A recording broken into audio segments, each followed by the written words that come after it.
오늘은 말씀드린 것처럼 이 스가랴서 8가지의 환상들 가운데 이제 6장에서 마지막 8번째 환상을 저희들이 살펴보겠습니다. 이 6장의 환상은 1절부터 이제 보면 8절까지는 내 병거의 환상에 대한 이야기가 나오고, 그리고 이제 9절부터 15절까지는 대제사장 여호수아에게 금으로 은으로 만든 관을 씌우라는 매우 독특한 두 부분의 환상에 대해서 말씀을 통해 예수님을 다시 한번 집중해서 바라보며, 이 8번째 환상의 핵심은 결국 예수 그리스도께서 심판의 주로 오실 것이고, 영적인 교회, 하나님의 성전으로 지금도 지어져 가고 있는 바울 사도가 에베소서 2장에서 말씀하고 있는 지어져 가고 있는 이 성전이 결국은 완성될 것이라는 의미를 이 8번째 환상을 통해서 하나님께서 유대인들에게도 기쁜 소식이 되지만 오늘 이 시대 구원받은 하나님의 백성들 성도들에게도 희망의 메시지로 궁극적으로 교회가 이 세상에서 핍박과 어려움을 겪지만 궁극적으로 교회가 승리할 것이고, 우리 하나님께서 완성되이 이 성전을 이루어 가실 것이라는 이 메시지가 이 8번째 환상을 통해서 하나님께서 스가랴를 통해서 우리에게 말씀해 주고 계십니다. 우리가 첫 번째 환상을 잠깐 넘어가서 한번 보실까요? 1장 7절에 보면 이제 8가지 환상 가운데 첫 번째 환상으로 말들의 환상이 나옵니다.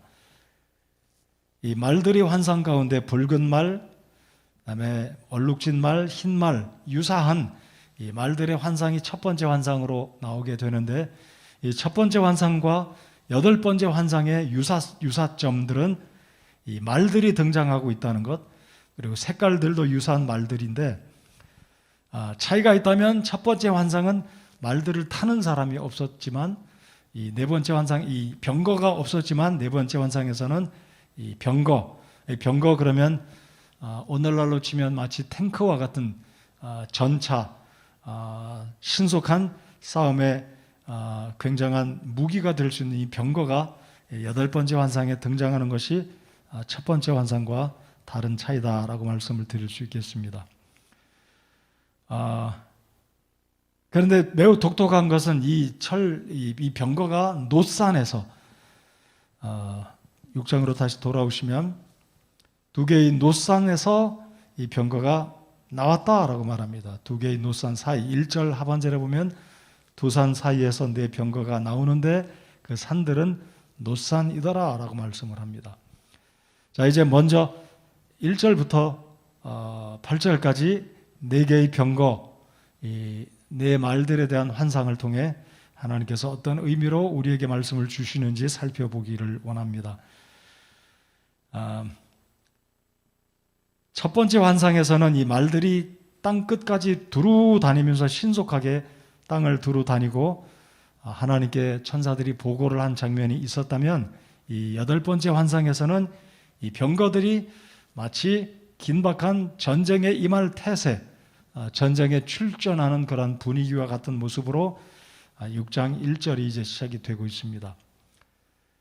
스가랴서 14장 4절과 요엘서 3장 16절을 참조할 때 1절에서 언급하고 있는 두 산 사이에서 이 네 개의 병거가 나왔다가 하는 이 두 산, 이 놋산은 방금 말씀드린 스가랴 14장 4절과 요엘서 3장 16절을 참조할 때 이 두 산은 시온산을 상징한다라고 말씀드릴 수 있겠습니다. 그러니까 시온산은 하나님의 보좌가 있는 그곳, 하나님이 좌정하시는 그곳을 상징하는데, 그래서 하나님께서 이 두 노산 사이에 네 병거를 보내심은 결국 온 세상을 주관하시고 심판하시는 하나님께서 이스라엘 유다 백성들이 성전 공사하는 그 모습을 바라보고 조롱하고 힘들게 했던 이방인들을 심판하시는 의미도 포함이 되겠지만, 이 네 개의 병거가 온 세상을 사방으로 다니면서 결국 하나님의 심판을 감당하게 될, 심판을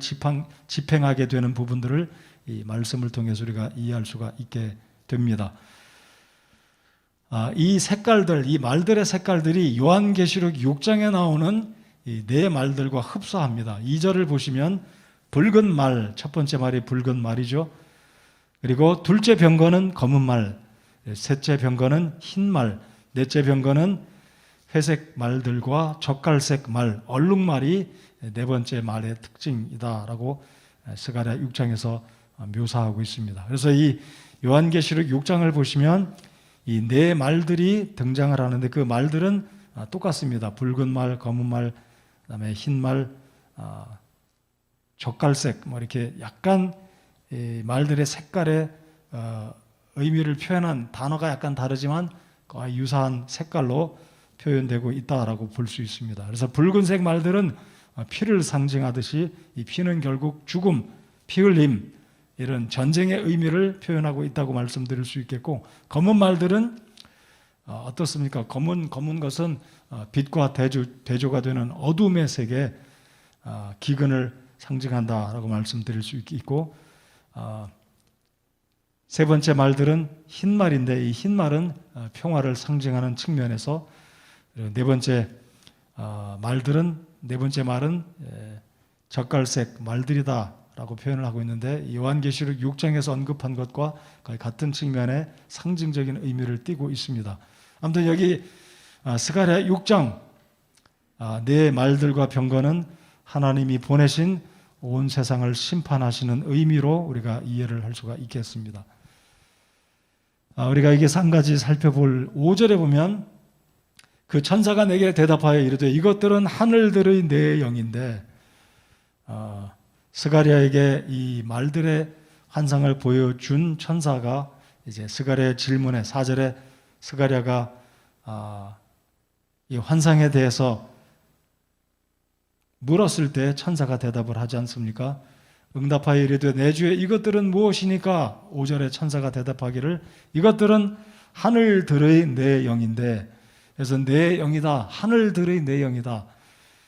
개역성경에서는 내 바람이다 그랬는데, 이 일반적으로 영과 바람은 헬라어 단어로 볼 때 성령을 바람으로 상징하고 있고, 바람은 성령을 상징하고 있기 때문에 흠정역 성경은 바람이다라는 단어보다는 영으로 더 정확한 번역을 했다고 생각을 합니다. 아무튼 히브리어의 이 바람은 루아흐인데 이 바람이란 이 단어를 정확하게 영으로 표현을 했습니다. 그러니까 바람은 어디로 와서 어디로 가는지 잘 눈에 보이지는 않지만 하나님의 심판은 하나님께서 보낸 이 네 병거들이 온 세상을 돌아다니면서 심판하시게 되시는 궁극적인 이 땅을 심판하시는, 당시에 유다인들이 성전을 건축할 때 조롱하고 그들을 힘들게 했던 이방인들을 이미 하나님께서 앞서 살펴본 이 환상들 가운데 언급을 했듯이 이 여덟 번째 환상에서도 6장에서 언급하고 있는 것처럼 이 네 병거가 이제 6절 이하에 보시면 네 영이 언급되어 있는데 이 네 말들 네 병거가 각기 다른 방위로 북쪽으로 남쪽으로 나아가는 모습을 이제 6절 이하에서 언급을 하고 있습니다. 6절 한번 보시기 바랍니다. 그 안에 있는 검은 말들은 나아가서 북쪽 지방으로 돌아가고 흰 말들은 그것들의 뒤를 따라가며, 그러니까 검은 말과 흰 말들이 이제 북쪽으로 나아갔음을 알 수 있고, 그 다음에 또 다른 말들은 회색 말들은 남쪽 지방으로 나아갔고, 7절에 젓갈색 말들은 나아가서 땅을 두루 이리저리 다니려고 가고자 하더라. 그러니까 이 네 병거가 결국은 하나님의 명을 받고 심판하러 하나님의 명에 따라 각기 다른 지역으로. 8절을 다 같이 한번 읽어보시겠습니다. 8절 시작.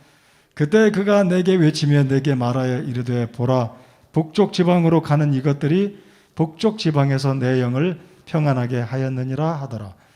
자, 북쪽은 이제 바빌론 지역으로 사람들이 해석을 하기도 하지만, 이제 북쪽의 의미는 결국 하나님의 나라를 대적하는 세력들, 사탄을 이제 지칭하는 그 방향으로, 그런 디렉션으로 북쪽이다라고 이야기하고 있다고 해석을 성경 학자들이 해석을 합니다. 그런데 이 8절 끝부분에 내 영을 평안하게 하였다.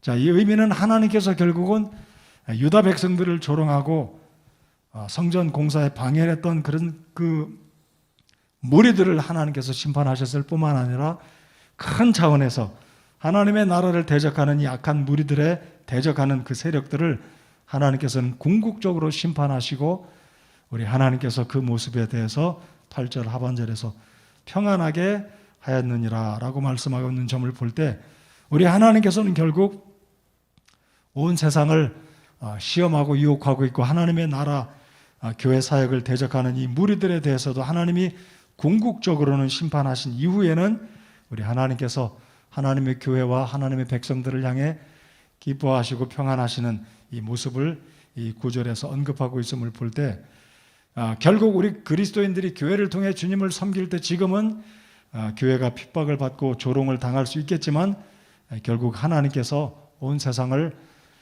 심판하시고 사탄과 교회를 대적하는 세력들을 우리 주께서 심판하실 것이고 궁극적으로 최종적인 심판은 사탄과 적그리스도와 악한 세력들은 하나님께서 지옥의 불호수에 타는 못으로 심판하시게 된다는 하나님의 심판을 저희들이 성경의 여러 측면을 볼 때 결국은 주님께서 악한 무리들은 우리 주님께서 심판하신다는 사실을 하나님께서 스가랴를 통해 성전 공사에 참여하고 있는 유다인들에게 격려를 주시고 궁극적인 승리는 하나님의 나라가 사탄과 적그리스도의 세력들을 물리치고 우리 주님께서 그들을 심판하시게 된다는 사실을 이 환상을 통해서 우리 주님께서 보여주십니다.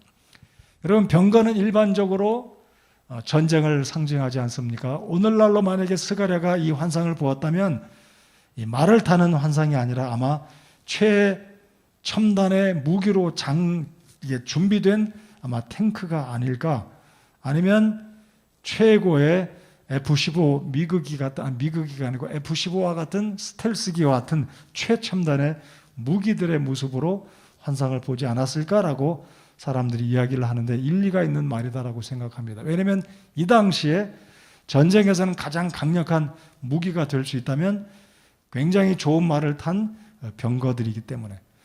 그래서 솔로몬 시절에도 이스라엘에도 이집트에서 말을 사오고 또 병거를 많은 돈을 주고 사서 군비를 강화한 모습을 구약 성경에서 볼 수 있기 때문입니다. 아무튼 하나님께서 이 네 말들과 병거들을 북쪽으로 남쪽으로 사방으로 보내신 것은 궁극적으로 종말론적인 차원에서 하나님의 나라를 향해서 대적하는 도전하는 그 세력들을 우리 주님께서 심판하실 것을 말씀해주고 있다는 것으로 우리가 이해를 하면 좋겠습니다.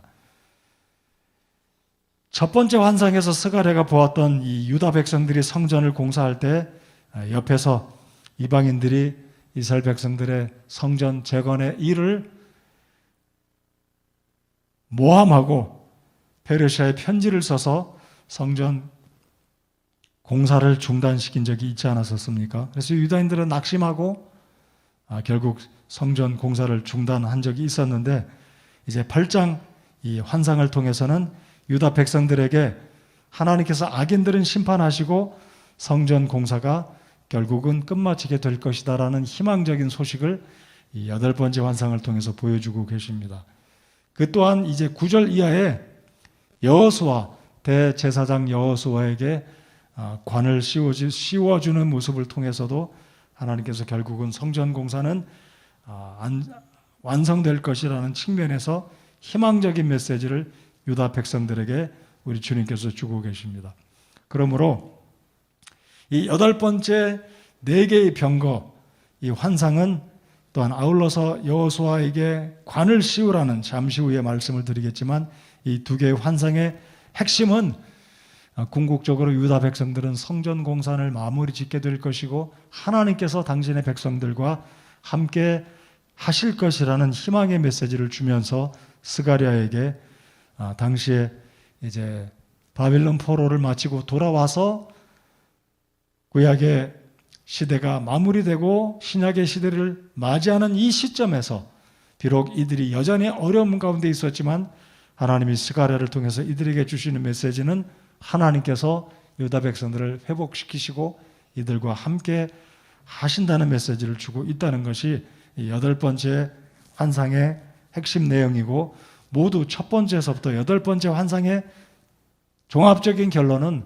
하나님께서 유다 백성들과 함께 하시고 성전 공사는 마무리될 것이고 주께서 이방인들의 공격과 조롱으로부터 하나님이 유다 백성들과 함께 하시며 보호하시고 이들을 기뻐하신다는 내용이 이 8가지 환상을 통해서 주께서 유다 백성들을 위로해 주시고 계십니다. 뿐만 아니라 저와 여러분은 유다 백성들이 아니지만 오늘 이 시대를 살아가면서 방금 말씀드렸듯이 하나님은 교회를 통해서 이제 하나님의 역사를 이루어 가시는데 비록 교회가 세상에서 공격을 받고 조롱을 당하지만 궁극적으로 교회 또한 하나님께서 교회를 기뻐하시고 궁극적인 승리를 허락하신다는 말씀으로 이 8번째 환상과 연관지어서 생각하며 확신을 갖기를 바랍니다. 에베소서 2장을 저희들 다 같이 한번 열어보시겠습니다. 에베소서 2장을 열어보시면 바울 사도가 성전이라는 그 개념으로 에베소 교회 성도들이었던 그 속에 유대인들도 있었겠지만 이방인 그리스도인들에게 새로운 확신을 불어넣어 주고 있는 말씀이 이제 이 성전의 개념을 통해서 에베소 교회 성도들에게 확신을 주고 승리의 소식을 심어주고 있는 것이 바울이 전하고 있는 이 스가랴 6장에 있는 8번째 환상과 연관되어진 성전의 메시지가 유사하게 바울 사도가 에베소 교회 성도들을 권면해 주고 있습니다. 자, 19절부터 22절 291페이지가 되겠습니다. 다 찾으셨으면 19절부터 22절까지 함께 읽겠습니다. 다 찾으셨습니까? 함께 읽겠습니다. 시작. 그러므로 이제 너희는 더 이상 낯선 자와 외국인이 아니요 오직 성도들과 더불어 동료 시민이요 하나님의 집안에 속한 자들이며 또 사도들과 대언자들의 기초 위에 세워진 자들이라. 예수 그리스도께서 친히 으뜸 모퉁이 돌이 되시나니 그분 안에서 모든 건물이 꼭 맞게 함께 뼈대를 이루어 주 안에서 한 거룩한 전으로 자라가고 그분 안에서 너도 성령을 통해 하나님의 처소로 함께 세워져 있느니라. 바울 사도 시대에는 성도들이 두 종류의 사람이 있었다고 생각합니다. 하나는 유대인의 신분으로 그리스도인이 된 사람이 있고 또 하나는 이방인의 신분으로 그리스도인이 된 두 종류의 민족이지만 영적으로는 여전히 주님 안에서 하나님의 백성, 영적인 한 종류의 구원받은 성도의 신분으로. 그런데 지금 바울 사도가 에베소 교회에 이야기하는 것은 너희는 더 이상 낯선 자와 외국인이 아니요 오직 성도들과 더불어 동료 시민이요. 제 소리가 제게는 여기 있는 모니터를 통해서 소리가 커졌다 조그맣게 뭐 이렇게 조그마지는 변화가 있는데 지금 뭐 이렇게 여러분께는 잘 들리시죠? 아마 마스크를 끼고 그래서 그런지 모르지만 이 소리가 커졌다 조그맣다 그러니까 제가 거리를 잘못한 줄 알고 여러분에게 잘 들리면 상관이 없습니다. 자, 19절부터 22절까지 바울 사도는 그림을 하나 보여주고 있습니다. 눈에 보이는 것은 아니지만 이 구절들을 에베소 교회 성도들이 들으면 이들은 모두 다 그림을 그리면서 연상을 하고 있는데 그게 뭐냐면 이 성전은 지금 계속 지어져 가고 있다. 자, 보십시오. 22절에 이 성전의 기초는 사도들과 선지자들, 대언자들의 기초로 세워졌고 한쪽 벽과 한쪽 벽을 이어가는 중심점, 구심점이 되는 것은 예수 그리스도가 모퉁이돌, 친히 으뜸 모퉁이돌이 되셔서 건물마다 꼭 함께 맞고 뼈대를 이루어 주 안에서 한 거룩한 전으로 자라가고, 자, 자라가고 있다는 게 핵심 단어 중에 하나라고 생각합니다. 자, 지금 이스라엘 백성들, 유다 백성들은 바빌론에서 돌아와서 학개 선지자가 말씀한 너희가 지금은 하나님의 성전은 방치된 채 있지만 너희들은 널빤지로 지은 좋은 집에 거하고 있느냐? 일어나서 하나님의 성전을 건축하라. 이 명령을 들었던 유다 백성들이 일어나서 성전을 짓고 있는데 힘을 다해서 짓는데 이웃 사람들이, 이웃 주변 국가들이 모함의 편지를 페르시아 왕에게 보내고 낙심이 돼서 성전 공사를 중단한 이들에게 하나님께서 학개와 스가랴와 말라기를 통해서 이들에게 다시금 희망적인 메시지를 주고 있는데, 바로 그것이 8번째 환상. 궁극적으로 하나님 유다 백성들이 성전 공사하는 일을 조롱하고 방해하고 이들이 경제적인 어려움 가운데 있을지라도 궁극적으로 성전은 완성될 것이고 하나님이 악인들은 심판할 것이고 우리 주님께서 유다 백성들과 함께한다는 희망의 메시지를 주고 있듯이, 바로 이 에베소서 2장에서는 이제는 신분의 차별도 없이 구원받은 하나님의 백성들이 머리 되신 예수 그리스도를 중심으로 성전으로 자라가고 있고, 그리고 22절에 성령을 통해 하나님의 처소로 함께 세워져 있느니라, 완성될 미래의 하나님의 성전을 바울 사도를 통해서 말씀해 주고 계십니다. 그러므로 이 에베소서 2장의 말씀은 비단 에베소 교회 성도들에게만 준 것이 아니고 스가랴 6장은 당시의 유다 백성들에게만 주고 있는 말씀이 아니라 하나님은 스가랴를 통해서 지금 이 시대, 바로 주전 500년, 지금부터 2500년 전에 말씀을 주셨지만 오늘 이 시대를 살아가고 있는 저와 여러분에게도 스가랴 6장을 통해서 하나님은 우리에게 위로와 격려의 말씀을 주고 계시다라는 것으로 믿으시기를 바랍니다. 자, 그래서 결국 하나님의 성전, 제2성전, 수룹바벨이 지었던 성전은 완공됐지만 그 성전보다 더 완벽하고 진짜 참된 성전은 지금 이방인들 가운데 구원받은 저와 여러분들을 통해서 온 세상의 교회를 통해서 지금도 하나님의 성전은 지어져 가고 있고, 예수 그리스도가 오시면 궁극적으로 이 성전은 완성되어서 우리 하나님께서 영광을 받으실 것이다라는 것을 스가랴 1장부터 6장까지 8개의 환상을 통해서 우리가 확신을 해야 되겠습니다. 그래서 두 번째, 세 번째 환상에서도 그 가지 또는 싹, 새순이 결국은 하나님의 성전을 완성하게 될 것이다 라고 언급을 하는데, 오늘도 이 6장에서 하나님께서 스가랴를 통해서 동일하게 반복해서 말씀을 해주고 계십니다. 자, 그래서 1절부터 8절까지 나오는 이 네 병거는 궁극적으로 하나님이 하나님의 역사들, 하나님의 사역과 교회를 방해하고 공격하는 무리들, 악인들은 궁극적으로 우리 주님께서 오셔서 심판하실 것을 말씀하고 있는 환상이라면, 이제 9절부터 15절까지 한번 보시겠습니다. 자, 9절부터 12절에는 좀 독특한 모습으로 이 환상이 스가랴에게 전달이 되고 있는데, 여호수아 제사장에게 관을 씌워주라는 명령이 9절 말씀입니다.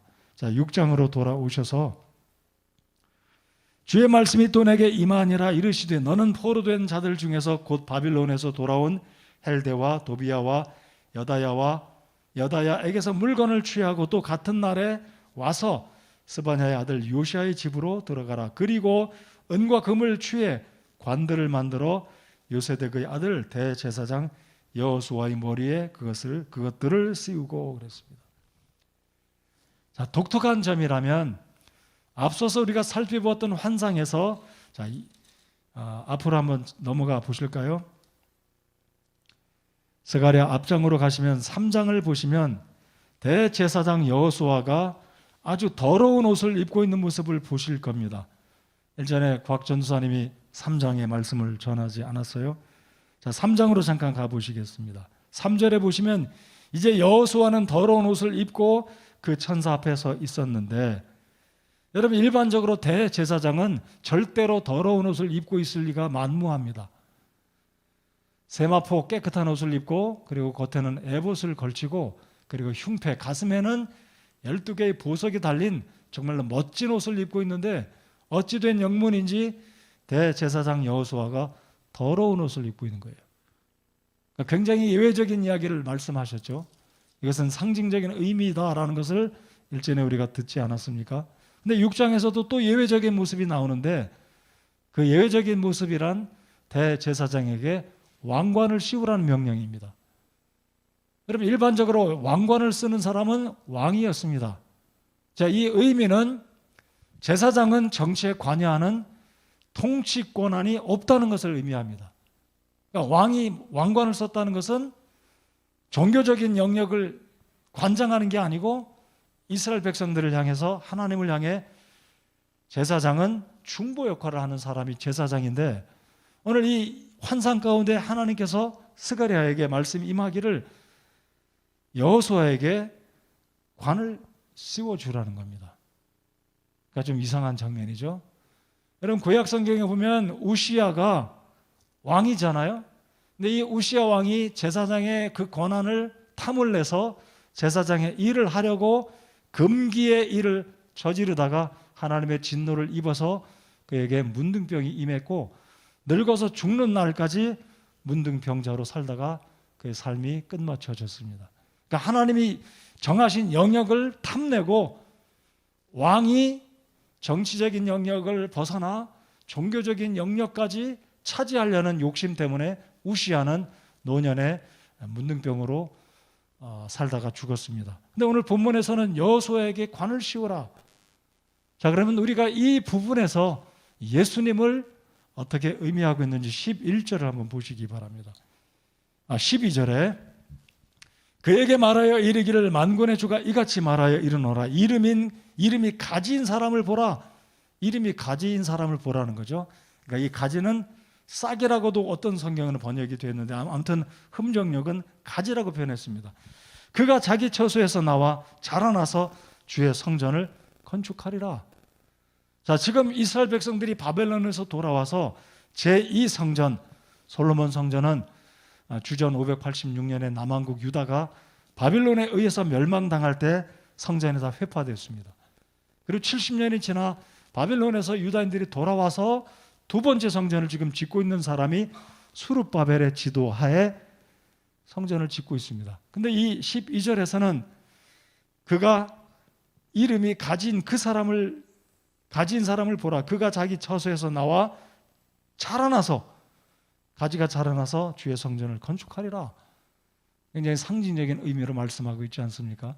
그러니까 지금 제2성전은 수룹바벨이 짓는 것이 맞지만 진짜 성전, 진짜로 의미 있는 하나님이 기뻐하시는 성전은 예수 그리스도가 결국은 완성하실 것을 이 환상을 통해서 하나님은 스가랴를 통해서 보여주고 있다는 점입니다. 자, 그런 측면에서 예수님은 세 가지 직분을 가진 분으로 우리가 알고 있지 않습니까? 예수님은 제사장이시고 왕이시고 선지자이십니다. 그래서 구약 성경에 기름 부음을 입은 자, 메시아란 이름, 메사야, the one anointed, 그 기름 부음을 받은 자가 메시아인데 예수님은 제사장도 되시고 왕도 되시고 선지자도 되시는데 바로 흥미로운 것은 대제사장인 여호수아에게 왕을 씌우라는 의미는 바로 예수 그리스도를 결국 상징하는 측면에서 궁극적으로 예수님이 오시면 이 성전을 완성하실 것이고 13절에 보시겠습니다.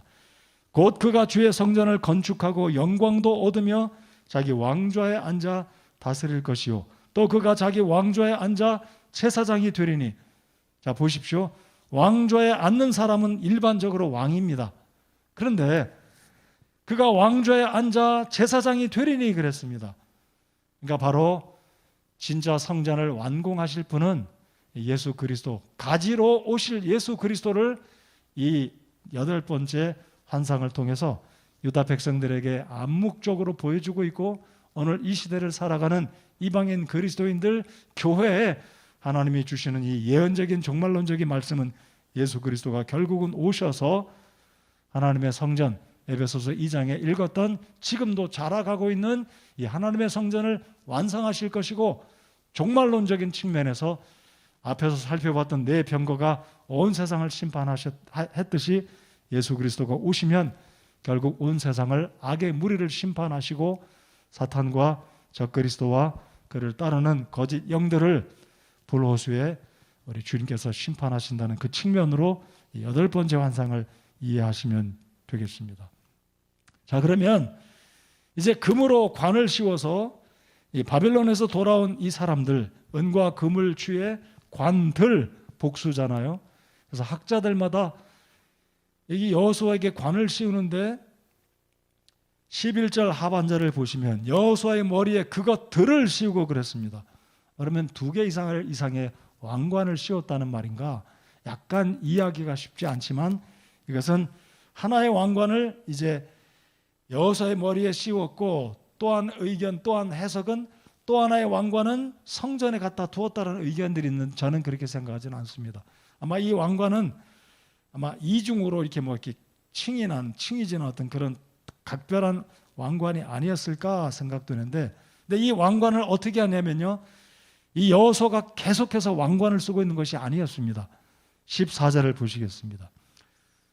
다시 복수로 이야기하죠. 그 관들은 헬렘과 도비야와 여다야와 스바냐의 아들 헨을 위해 주의 성전에서 기념으로 삼으라 하시니라. 그러니까 여호수아에게, 대제사장 여호수아에게 매우 특별하게 관을 만들어서 씌워주지만, 제사장이 계속 관을 쓰고 왕처럼 왕의 모습을 나타내는 것이 아니라 대관식만 하고 그 기념이 끝마치면 이 왕관을 하나님의 전에 갖다 두고 기념으로 삼으라 라고 말씀하고 있다는 측면에서, 결국 이 여호수아가 왕을 의미한다는 그런 측면보다는 상징적으로 예수 그리스도가 왕이 되시고 제사장이 되시고 선지자가 되심을 이 환상을 통해서 보여주고 있다는 것입니다. 그래서 방금 읽었던 이 13절에 그 가지인 그가, 13절, 주의 성전을 건축하고 영광도 얻으며 자기 왕좌에 앉아 다스릴 것이요, 또 그가 자기 왕좌에 앉아 제사장이 되리니. 이렇게 제사장으로 왕좌에 앉아 왕관을 쓰고 있는 분은 구약 역사상 아무도 없었습니다. 그러니까 이 여호수아는 장차 오실 메시아, 가지, 유다 지파에서 오실 다윗의 후손으로 오실 예수 그리스도가 궁극적으로는 온 세상을 심판하실 것이고, 궁극적으로는 하나님의 성전을 완공하시면서 하나님의 구속의 역사를 결국 끝마치실 분이시다. 그리고 이 땅에 예수 그리스도가 오시면 주님은 여전히 우리를 위한 대제사장의 신분으로, 동시에 왕으로 다윗의 보좌에 앉아서 천년왕국 동안 온 세상을 다스리시고 이끌어 가신다는 측면을 이 8번째 환상을 통해서 하나님께서 보여주고 계십니다.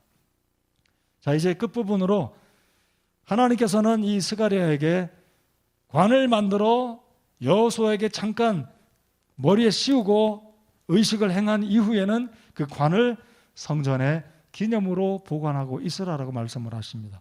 여기서 보관한다는 의미, 히브리어 단어로 본다면 주의 성전에서 기념으로 삼는다, 이 의미는 기억하는 기념, 기억 또는 기념물 그 자체에 의미를 두고 있는 것이 히브리어 단어다라고 이야기를 합니다. 그래서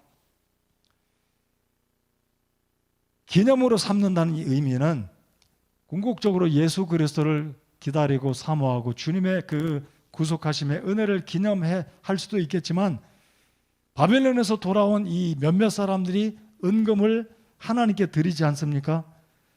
이제 10절부터 보면 포로된 자들 중에서 곧 누구를 언급하고 있지 않아요?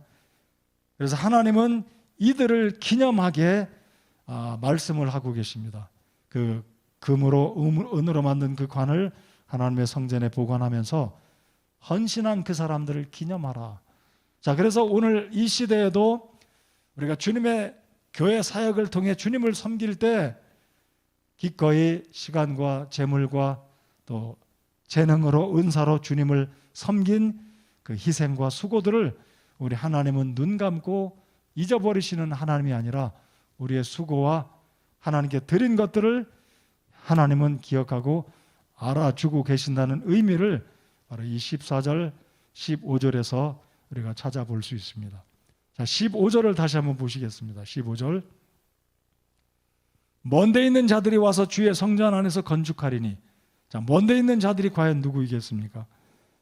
어떤 학자들은 멀리 흩어져 있는 유대인들이 와서 성전을 지었을 것이다. 그래서 이게 먼데 있는 자들을 유대인이라고 말을 하는데, 그래서 먼데 있는 자들은 유대인들이라는 의미보다는 이방인들 가운데 저와 여러분과 같이 혈통적으로는 이스라엘 백성도 아니요, 예루살렘으로부터 멀리 떨어져 있는 온 세상에 있는 이방인들이 구원받고 예수 그리스도의 몸된 교회의 지체로 하나님의 성전을 지금도 우리가 세워나가고 있다는 측면에서 여기 마지막 15절에 먼데 있는 자들이 와서 주의 성전 안에서 건축하리니, 이 의미를 다시 한번 오늘 이 시대에 주님의 교회를 섬기고 있는 이방인들 가운데 구원받은 저와 여러분이 바로 이 15절에 언급하고 있는 먼데 있는 자들이다라는 측면에서 하나님은 우리가 이 하나님의 성전, 눈으로 보이는 성전이 아니라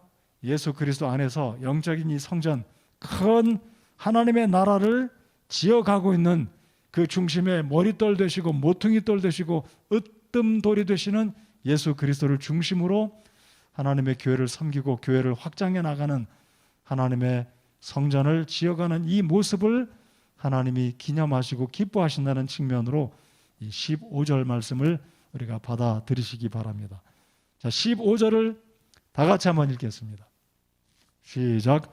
먼데 있는 자들이 와서 주의 성전 안에서 건축하리니 만군의 주께서 나를 너희에게 보내신 줄을 너희가 알리라. 너희가 만일 주 너희 하나님의 음성에 부지런히 순종하려 할진대 이 일이 이루어지리라. 이 일이 이루어지리라.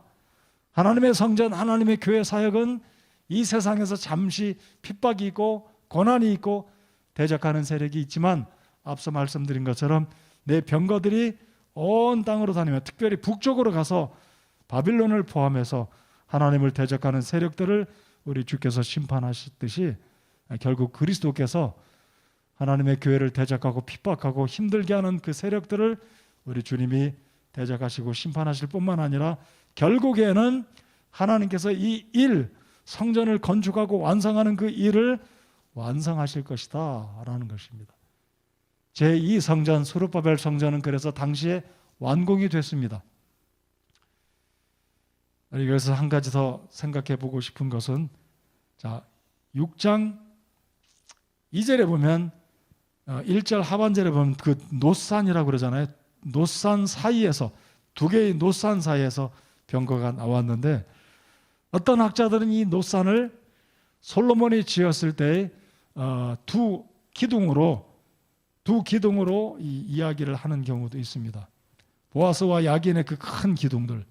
근데 이 두 번째 성전, 스룹바벨이 지었던 성전에는 솔로몬이 지었던 성전의 큰 기둥들과 같은 기둥이 없었기 때문에 이 두 노산을 그렇게 상징으로 본다고 이야기를 하고 있지만, 영적인 측면에서 결국은 하나님께서는 이 노산이라는 의미는 견고하고 강력하고 아무도 이 노산을 내릴 수 없는 굉장히 강력한, 여러분 이 놋이라는 것, 청동 또는 브라스라는 것은 굉장히 강한 속성이 있지 않습니까?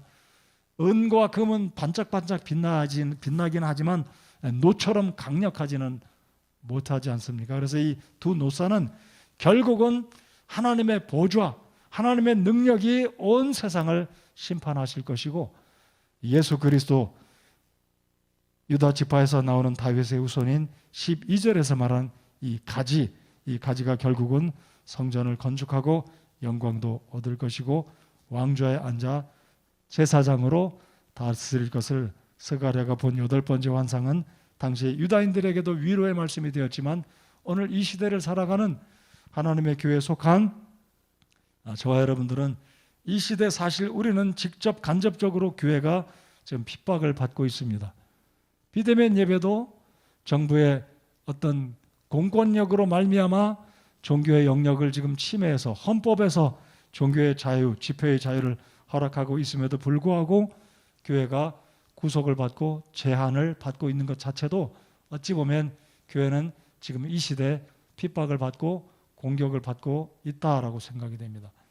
자, 그럼에도 불구하고 궁극적으로 이 두 노산에서 나온 이 4개의 병거가 온 세상을 다니며 하나님의 뜻을 이루고 심판을 이루었던 것처럼, 그리고 9절부터 15절까지 결국은 그 가지가 나와서 성전을 완성할 것이고, 그 보좌에 앉아서 우리 주께서 제사장으로서 그리고 왕으로서 온 세상을 다스릴 천년왕국의 시대가 도래할 것을 하나님은 이 8번째 환상을 통해서 당시 유다 백성들을 포함해서 오늘 교회된 우리 모두에게 격려와 확신의 메시지를 주고 있다는 것입니다. 그래서 먼데 있는 자들이 와서 결국 이방인 그리스도인들 가운데 예수 그리스도의 몸을 이루어서 주를, 우리 예수님을 머리로 해서 결국 하나님의 성전은 예수님이 오실 때 궁극적으로 완성된다라는 것이 이 8번째 환상의 핵심이 되겠습니다. 자, 그래서 오늘 이 말씀의 이제 적용점을 우리가 찾아 말씀을 드린다면, 여호수아 제사장에게 머리에 씌울 이 관을 위해서 바빌론에서 돌아온 사람들이 자원해서 은과 금을 주님 앞에 드렸다는 것, 그것을 가지고 관을 만들어서 제사장에게 씌우고 성전에 보관해 두면서 하나님께서 말씀하신 그 의미들, 장차 오실 예수 그리스도를 바라보고 기억하고 하나님이 결국 이루어 가실 그 일을 이들이 기대하게 됐다는 것.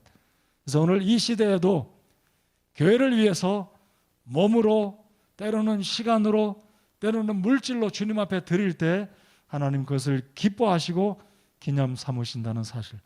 하나님 절대로 성도들의 헌신을 가볍게 보시거나 당연하게 여기시거나 잊어버리시는 하나님이 아니라 두고두고 바라보시고 기뻐하시고 기념하고 계신다라는 사실을 오늘 우리 개개인 성도님들이 하나님이 내가 그렇게 헌신하는 일을 기뻐하시고 기념하시는구나, 이렇게 마음속에 확신을 갖고 또 위로를 받으시고 주를 위해서 수고하는 이 모든 헌신들이 결코 하나님 앞에 잊혀지지 않는다는 사실을 확신하면서 지속해서 어려움 가운데 있지만 시간과 또 재능과 물질로 주의 교회를 섬기고 하나님의 큰 차원에서 하나님의 나라, 예수 그리스도가 머리 되시고 모퉁이 돌이 되신 이 하나님의 성전은 지금도 자라가고 있고 성장하고 있다는 이 확신 가운데 주의 일에 낙심하지 않는 저와 여러분 모두가 되시기 바랍니다.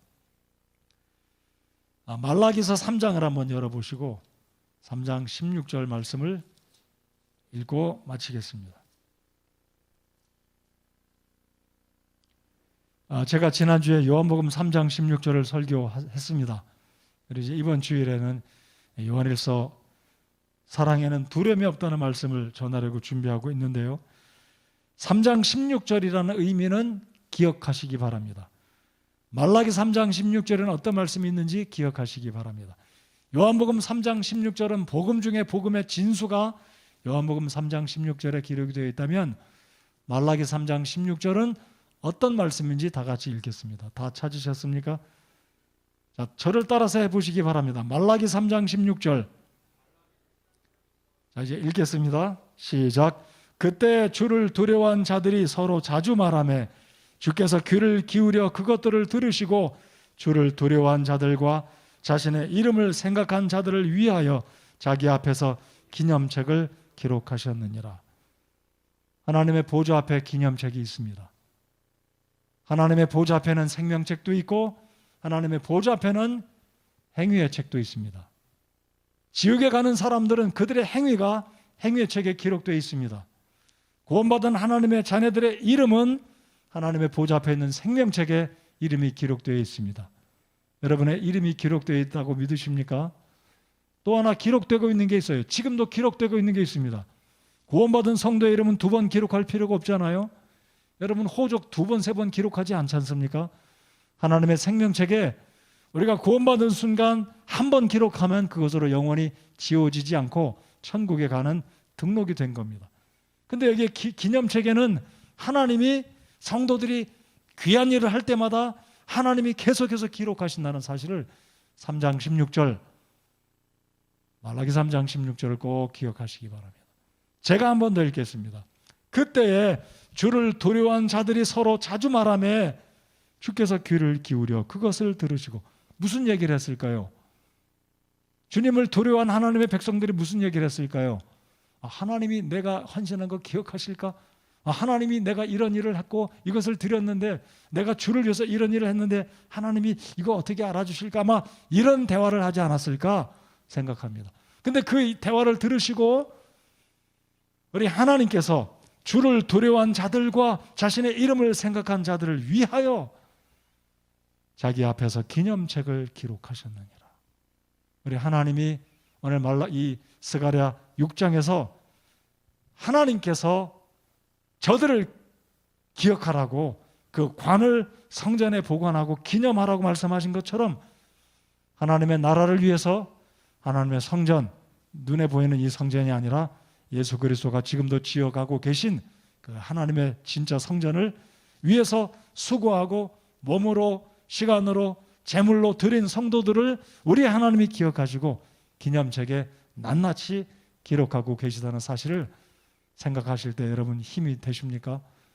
우리들을 하나님이 기억하시고 기념하신다.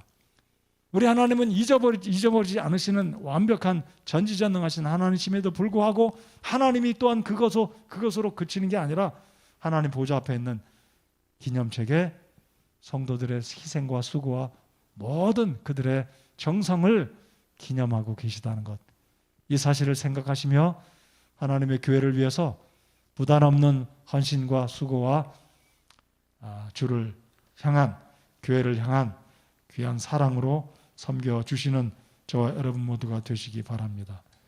오늘 말씀의 이 8번째 결론의 마지막은 이것입니다. 아까도 말씀드렸듯이 하나님의 성전은 지금도 지어져 가고 있고 이 과정에 적그리스도 사탄은 여전히 공격과 핍박을, 고난들을 가해 오지만 궁극적으로 이 성전은 완공될 거고 하나님이 기뻐하시고 예수 그리스도가 결국은 오셔서 우리 가운데 거하시고 천년왕국을 통해 우리와 더불어, 우리가 주님과 더불어 이 세상을 심판하고 다스리고 통치할 때가 올 것이다라는 이 사실을 확신하면서 교회를 향해서 수고하는 헌신들을 기뻐하시고 낙심하지 마시고 끝까지 예수님이 오셔서 성전 공사를 완성하실 그때까지 참고 인내하며 주님을 섬겨나가시는 우리 교회 모든 성도들, 모든 분들이 되시기를 오늘 이 스가랴 6장의 말씀을 통해 권면해 드립니다.